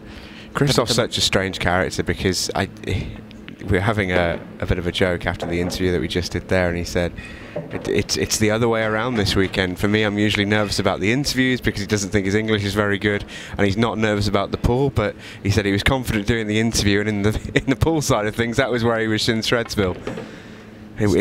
You always see that, though. I think he's been a bit harsh on himself, maybe. Semi-finals are generally more nervy than finals.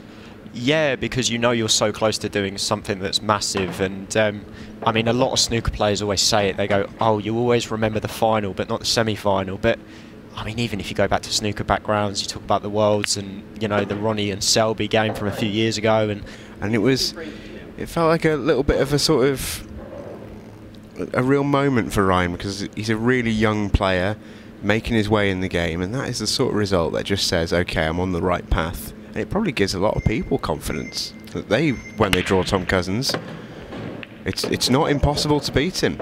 It's an unbelievable break again from deck, but not quite as nice as the last one. But yeah, just going back to your point, I mean, there's so many players now that are coming through from the youth side of things that actually are knocking on the door, and you've got such a good mix now at the top of the pros where you've got those kind of players that have got a lot of experience and years behind them, the likes of your Mick Hills, your Phil Harrisons, and then you look at kind of this kind of mid-age group that are coming through as well, that have kind of settled in, like your Shane Thompsons and people like that, and then you've got this new generation, this youngest generation of players that are coming through, the likes of Ryan Marcus, Lewis Roberts, Cormac Kerr, who had a good run here. Lewis will be absolutely over the moon. You've stuck him in that generation, by the way.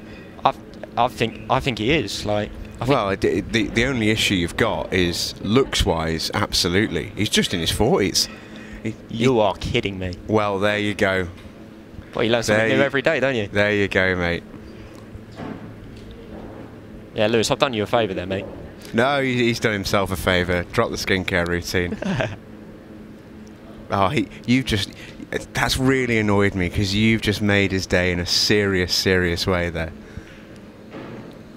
You've probably made Trish Murphy's day as well. Lewis, if you're looking for a doubles partner next season, you know, just knock on the door. This is a great opportunity for Deck. He's landed perfect. He's fairly straight behind this red down the rail, just to land on that problem red that sat on the yellow. Yeah, really I assume it passes. I think it does. If it does, then he's in absolute perfect position. And this is exactly what Deck can do as well. I mean, it's not like Joe O'Connor's really had a lot of chances. Deck's just decided to go on a run early on in this match, and Joe won't be too worried right now, but I mean, in a first to 7 it can very quickly get away from you no matter who you're playing. Yeah, absolutely. Always feel like the start of a match can set the tone, especially in a semi-final. I think the experience that Joe's got from the snooker world in particular, playing the big TV events and all the rest of it, should help him deal with occasions like this. It's his first Ultimate Pool semi-final, but he's played in bigger arenas for bigger prize money and all the rest of it in his snooker days, and he'll be hoping that, you know, he's not too... That's a nice shot. He's not too worried about this situation and maybe dropping behind early. We did see, though, in that first semi-final, nerves are a part of the game. It was a shreddy sort of semi between a player and Luke Sanjis, who you could probably excuse. First semi-final Ultimate Pool, young lads. But Christophe Lambert, a seasoned campaigner, was incredibly twitchy out there. Yeah, I mean, I haven't seen too much of Christophe this weekend, but having watched Luke Sanjis a couple of times now, he was very good at just finding a way. Maybe necessarily wasn't playing his best stuff at all times, but true champions just have to find their way through rounds sometimes, and Luke was doing such a good job, and I'll be honest, I really thought he was going to make the final, but Christophe actually played some very, very good stuff towards the end, and just did enough to oust him. But, I mean, they're going to be... Oh, wow. And did wonder if it would sort of affect how the pockets have been playing, but that one just about had enough to drop in. That is a sledge of a break from Joe O'Connor. I mean, this is a cut break. I mean, that is as good a cut break as you'll really see. Do you know what I found this weekend, that the tables are breaking pretty nice anyway, but I mean, from Joe's point of view, he's just got such good cueing that if he's going to stun into the pack, which he does anyway, then he's going to be able to generate the most power out of the pack than he can just from his cueing. And well, it's what we saw with Mark Selby. That was what he decided to do with the break, was that sort of trust his cue and timing and just play that hard stun, and it was very effective for him. I mean, I'm no Joe O'Connor or Mark Selby, but I did the same this weekend and my break worked absolutely fine. So it's definitely a routine that's worked this weekend. I mean, maybe it wouldn't work for every other event, but I mean, he's definitely found the formula here as Joe, and that's a great shot to land on the tough yellow early. Looked like it just rocked back a little bit, actually, that. I do wonder if the two yellows in the middle of the triangle area are set as a plan. If they're not, you'll have to take one next, you'd imagine, to the bottom left.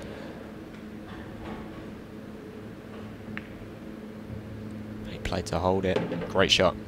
And he's got a good line here that you can just screw back on this and take the next yellow to the same pocket as well. So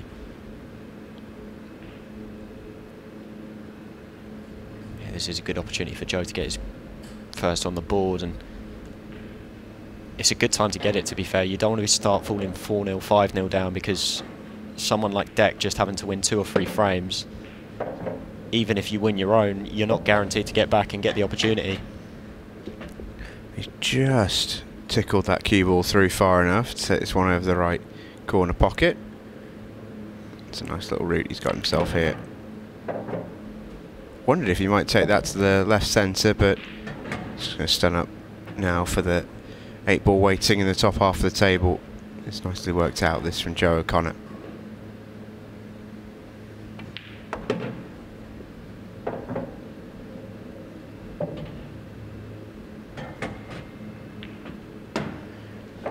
First frame of the semi-final. Oh, and that was the worst hit break that Deck's put in all game. And how big could that be? And you can tell that Deck's frustrated by it. If Joe was to go on and clear here, back on his own break at 6-5, how much pressure would that put back on Deck Brennan if it was to go 6-0? Well, that's what Declan will be thinking will happen.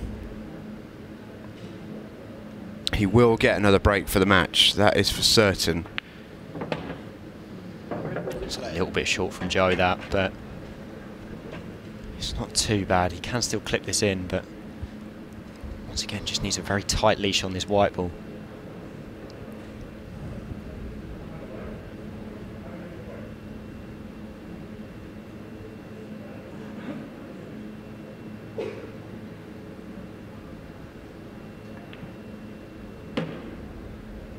Is he going to roll and find the gap, or is he just short? Oh, has he just got... I don't think he's got there.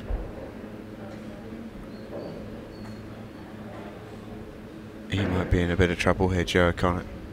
This is a massive let-off for Deck Brennan, even if he is snookered on the next shot.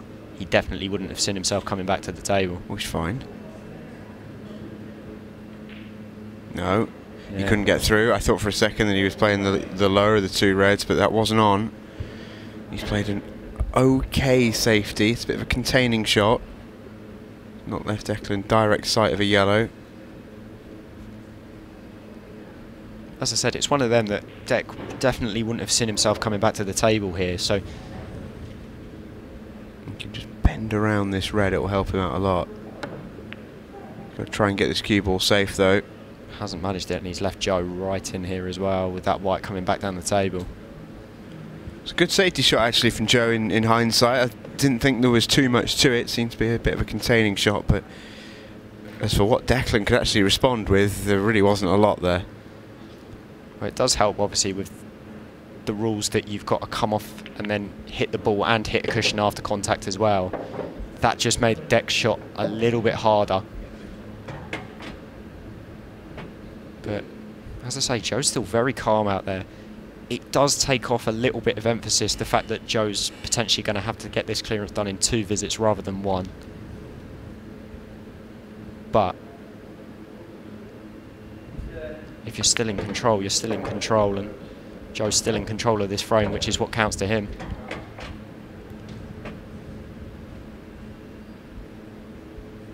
Yeah, it was nearly a really bad error from Joe O'Connor, considering he had cue ball in hand to start this visit, but he recovered the situation well with a good safety, and here's his opportunity to put Declan under a little bit of pressure and go one behind.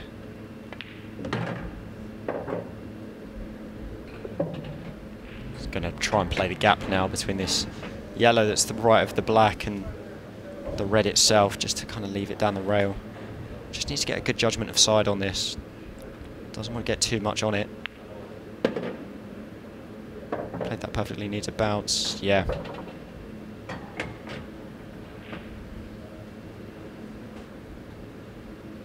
And then just needs a slight screw back just to find the gap. Just to play the black into the opposite pocket.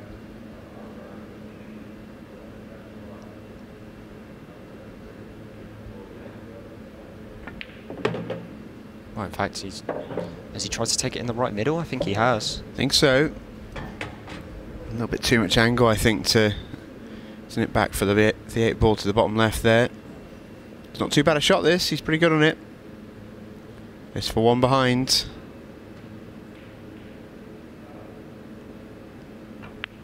In it goes.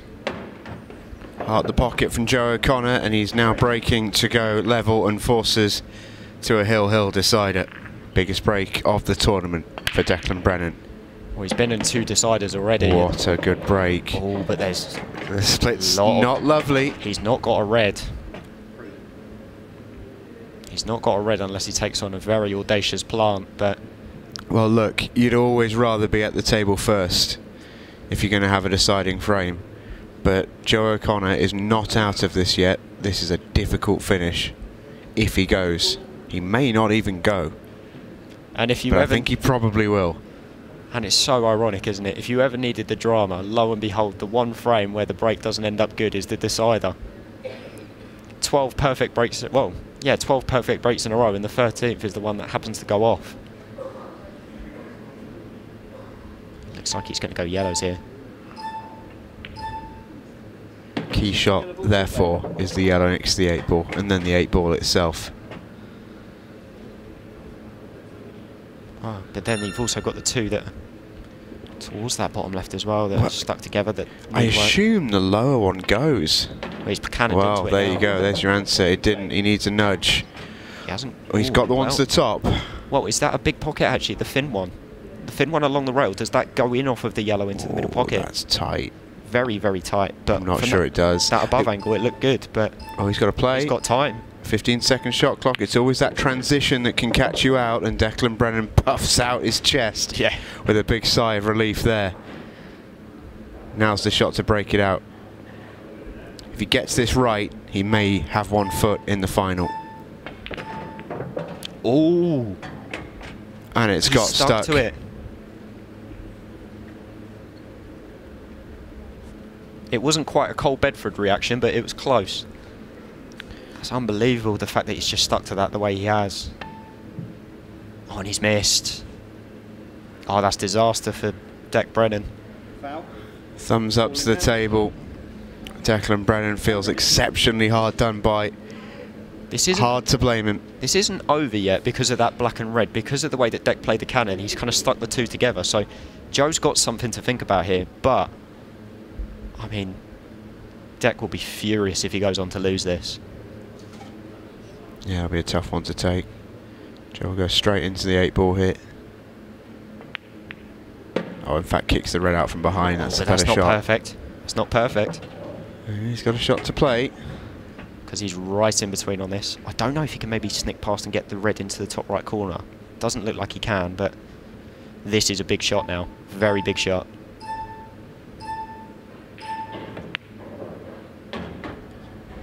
Potted it, but he's still not on good angle. He looks high on it. He wanted to be low. I think he's dead. If anything, he's dead straight. I don't know if he can get close to the middle pocket and leave a thinner cut.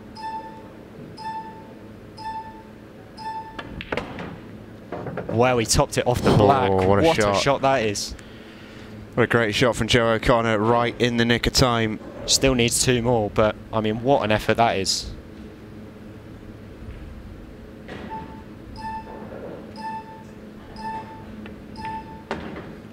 you notice how Joe's gone right down to the buzzer now on his cueing as well, just to make sure that he's doing everything in his power to get it right. And it's going to be this 8-ball for an unbelievable victory that just didn't look possible, really. What a comeback from Joe O'Connor, who takes his place in a Pro Series final for the very first time. Here we go then. Time for our final match of this weekend. It's Joe O'Connor taking on Christophe Lambert in Pro 6 final. Joe O'Connor to get us underway. Simon Webb and Luke Terry with you for this final. And Luke, you've been spending quite a bit of time with Joe this weekend. A brilliant run for him. Fairly new to the pool world once again. Obviously played a little bit a few years ago, but concentrating on snooker. Great to see him have a run like this through to the final. Yeah, good to see you, Simon. And it's just been formidable from Joe, really, in this second event. As I say, didn't get off to the best start in event 5. Neil Britton played a very good game against him and ended up losing that one. But since then, I mean, in event 2, he's had some really, really good results. And I think the big spark really was yesterday night. He played Chris Day in a game that was really high quality out in the arena. And it ended up 7-5 to Joe, but Chris made no mistakes in that game.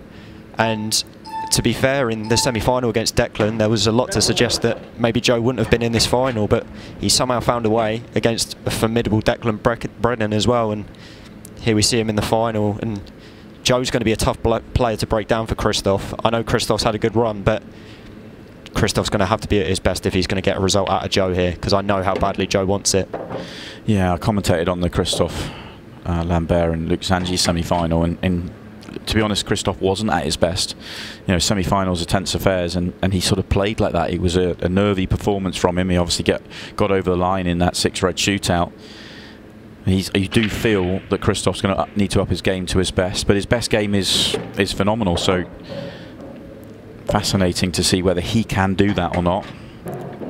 I think sometimes having the nervy one in the semi-final isn't the worst thing, especially for someone like Christophe that we all know that at his best can compete with any of the best, and just getting that nervy one out of the way. I mean, Joe's not really had a nervy game yet. Was a little bit scrappy against Jake, but did what he needed to do. And you just never know how the pendulum's going to swing when it comes to a final. Could the emphasis maybe be with Christophe Lambert now? We don't know yet. Yeah, early jousting will be very important here. It's Joe with the first opportunity. He missed his cannon on the yellow a couple of shots ago. One in the triangle area he was trying to land on, so he's going to have to get back to that one. Yeah, it just looks like he's going to try and pump this back out again a little bit with stun.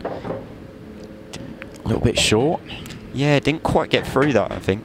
I thought he was going to try and go back a bit further and come across and like break into the yellow to hold the white, but it looks like he's decided going to it this way. Yeah, he's going to really have to dig on this in order to bring the white to where he wants to get it.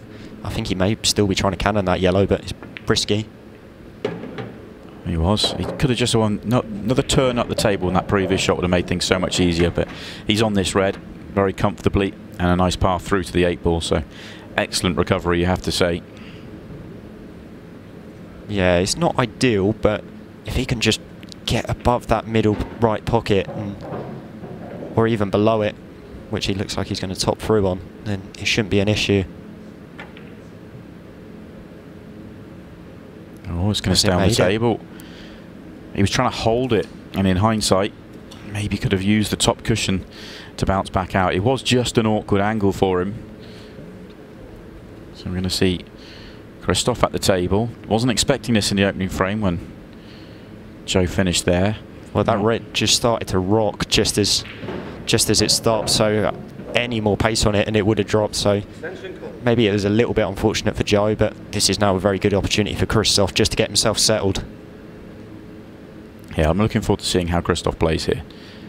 I've seen a huge amount of Christophe through the years, played against him, and wasn't his best in the semi, but he hung tough.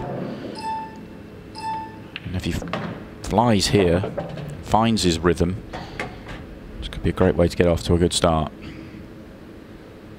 Yeah, I think the thing that you notice with Christophe whenever he cues as well is that he's got a bit of a body shake, but that cue goes through dark clean, and if you've got that in your locker, then under any circumstances, no matter how nervous you are, you've definitely got enough in the locker in order to get any result from anywhere you need it. As you see, that cue just went through, bang straight, and that's why that yellow's gone right in the heart of the pocket. It's just something he's always done. It's obviously very noticeable when we see it on the camera like that, but he's always been like that. Possibly a bit more than now than he a few years ago, but cues it beautifully.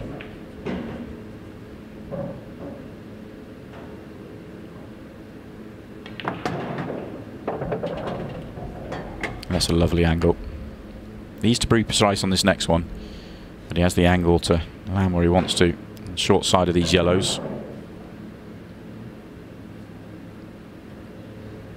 Yeah, I think the main thing for Christoph here is just to make sure that he's got a nice pot on one of the yellows. Doesn't want to be cutting one and forcing the white up the table, or having to do loads of cue like motion with the cue ball. He's a long way short. That was a nervy one. Didn't want to over-hit it and ends up under-hitting it. If you were right behind this plant, it would be easy, but because he's having to cut back onto the ball, it just makes it that bit more difficult. I think if he makes it, I think the yellow does stay out towards that right middle pocket, so he's got a little bit of insurance with that he can just focus on the plant itself, but this is not a guaranteed shot at all. And with Joe's red looming over the pocket, it makes it even harder. That's a great shot. Great recovery.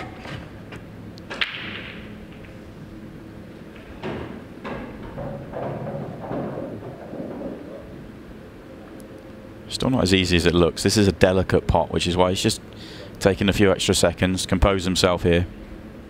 Doesn't have to worry about the cue ball position, it's natural. Anywhere in pretty much anywhere on the table is good.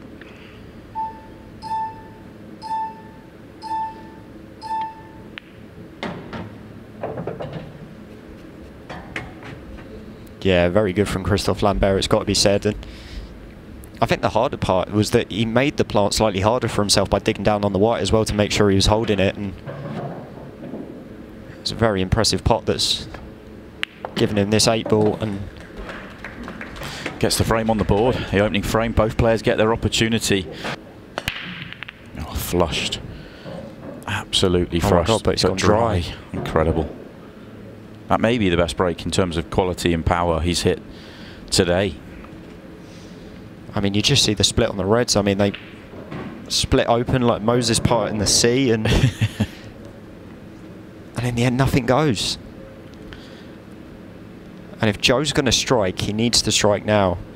Yeah, falling 4-0 or 5-0 down, it's going to be too. I think it might be too much of an ask. Extension called. These reds look nice, apart from the one right at the bottom of the table. It's so far away from the rest of the work.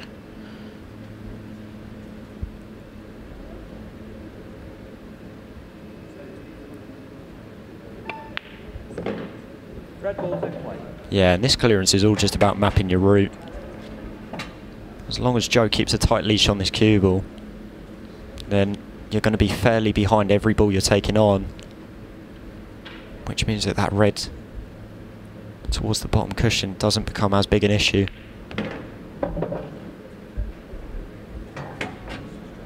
And as I've said that, he's just come a little bit short with the cue ball again. Shouldn't be too much of an issue. He can play down for the two reds towards the middle.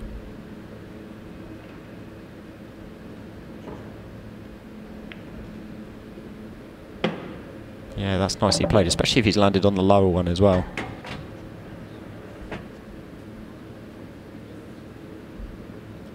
Still going to be all about the one at the bottom.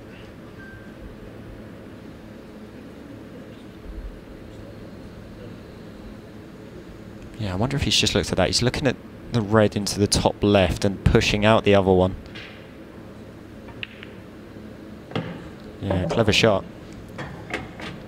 He would love to be able to get rid of the other one at the top and then come down, but he's got the perfect angle to come down now, and plenty of room, to be honest, to come back down the left-hand side of the table, so no real bothers leaving the one at the top.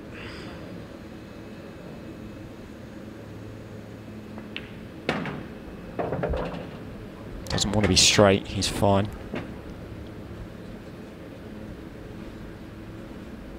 And this is all just about now, just making sure you land on the last red.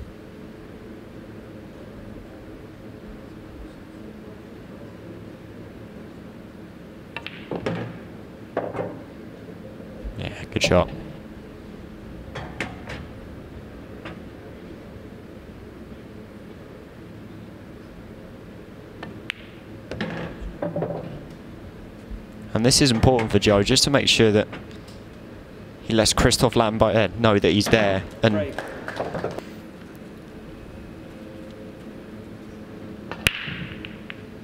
as Joe made a ball, has it gone dry? It's gone dry. That's going to be game. That will be that. Joe's going to allow Christophe to come to the table and kill the clock.